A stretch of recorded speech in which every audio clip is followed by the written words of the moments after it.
Well, the governments of the two countries have been more vocal, and as their accusations and denials fly, worried analysts realize the stakes are very high. Both countries have nuclear weapons, and a return to conflict would have terrible, terrible implications.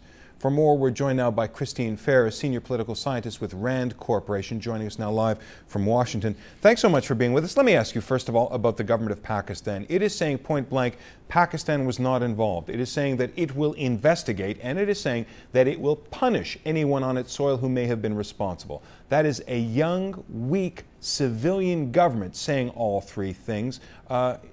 Is it credible on any of the three? Well, you know, we've been down this route with Pakistan before.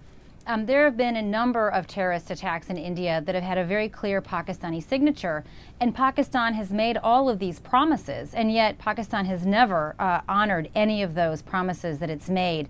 You know, everyone sort of understands the problem. A raft of militant groups have been able to continue operating in Pakistan with impunity. The challenge is not India's alone. The United States has been very uneven in the pressure that it's placed upon Pakistan since 9/11. For many years, it was really pressuring Pakistan to focus upon al-Qaeda and was very uneven in its insistence that Pakistan decisively act against all of these militant groups. Lashkar-e-Taiba operates under the name of Jamaat al-Dawa, and anyone can go onto the web and hop onto their website. That's the level of opacity, of transparency with which the organization is allowed to operate in Pakistan. And yet when we talk about Pakistan, we're talking about it as if it were a monolithic thing ruled by one powerful authority that could extend its authority all over the country. What we have, in fact, is a history, rightfully or wrongfully, that suggests that the intelligence services have partnered with these terror groups, maybe created them in the past, and the civilian government is only nominally in charge of these much more powerful intelligence agencies. Is that the hurdle here?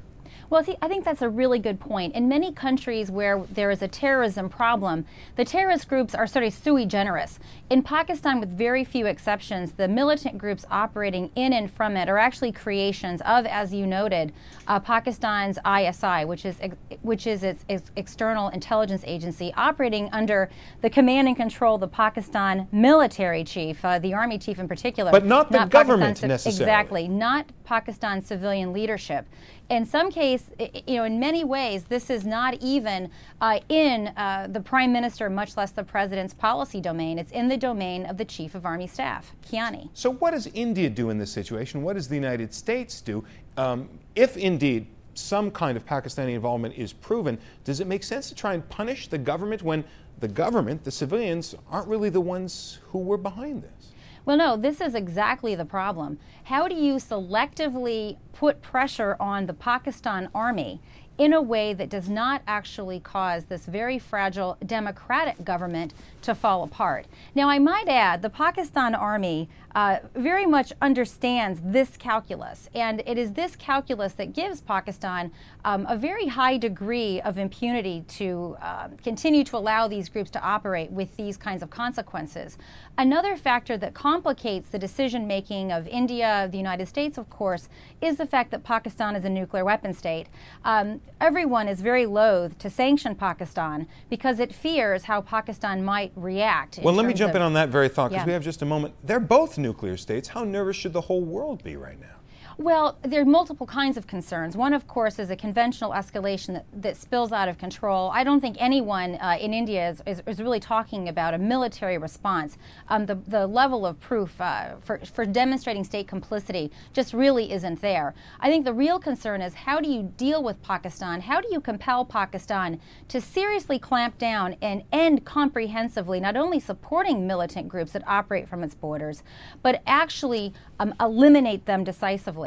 And many folks in Washington and in other capitals feel as if it can't be more coercive towards Pakistan because, A, they're very dependent upon Pakistan for supporting the war effort in Afghanistan, but they also fear that, for example, Pakistan could choose to proliferate to some of its enemies.